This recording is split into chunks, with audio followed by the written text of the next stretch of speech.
Selamat hari Jumaat. Kami nak pergi sembahyang Jumaat. Kita ramai orang Kota Bali juga ni. Sebab kami difahamkan masjid dah terlalu penuh. Masjid berdekatan. Sebab nak pergi ke Masjidil Haram pun dah boleh tahan juga. So memang takut tak sempat. Kami diberi tahu untuk bawa sejadah tebal dan penutup kepala. So penutup kepala ni sebab memang panas lah kan. Kita tengok apa yang ada dekat masjid tu. Kalau ada rezeki masuk, kita masuk lah.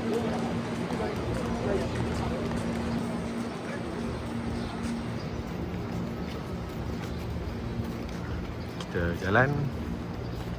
Masjid ni dekat je, lebih kurang 200 meter, 300 meter daripada hotel. Hotel kami belakang sana. Jalanlah kat sini ke masjid tu.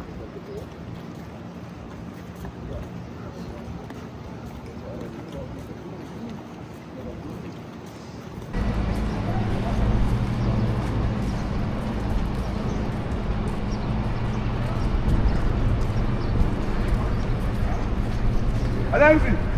Hei! Hei! Ada jalan? Tapi! Hei!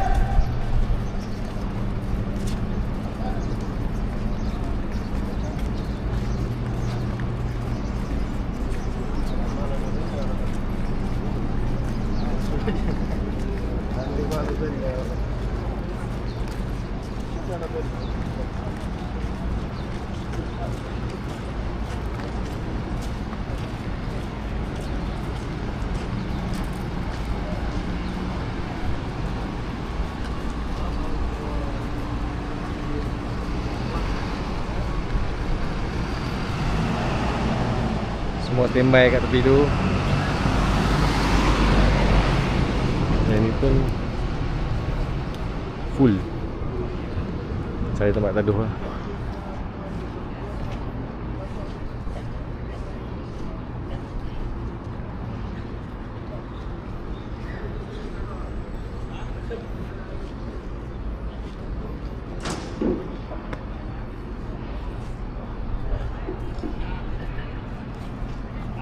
Kita nak pergi mana? Ha?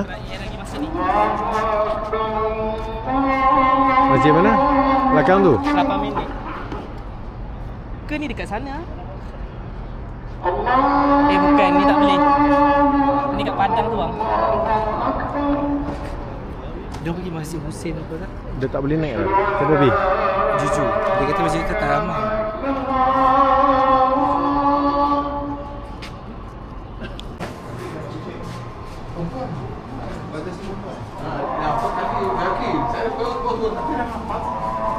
Aku pingsan. Panas ke? Oh, panas.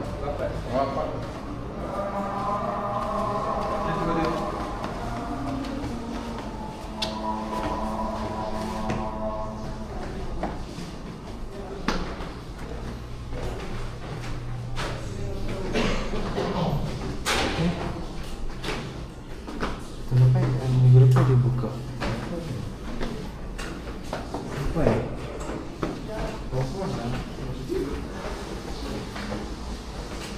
Ji, naik Ji, ramai-ramai. Panggil diorang kat bawah tu, boleh sembahyang ramai lagi. Yang kat bawah tolong naik. Naik je, naik. Yang lelaki. Tak, saya dah buatkan yang lelaki depan, perempuan belakang. Panggil Ji, minta tolong kawan-kawan kat luar tu lagi. Akhirnya kita tunggu kat luar.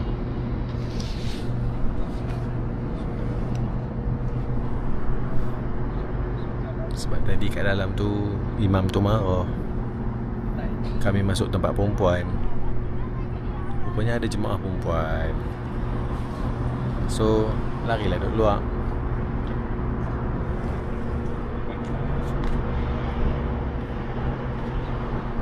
Tepi jalan. Mai, sila join.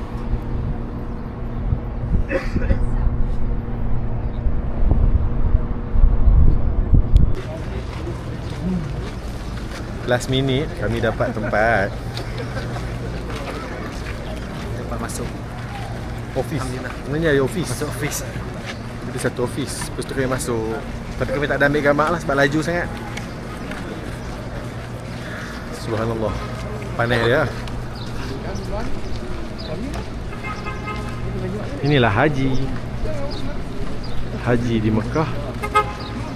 Maka musim haji itu adalah musim memang ramai. Ha? Pergi makan lah. Makan lu. Begitulah cerita. Tamatlah sudah Alkisah kami. Kita tengok video lain pula nanti See you guys. Jangan lupa like, comment and subscribe. Kita perlu cukup bagi 1000 lah awak. Tolong bye.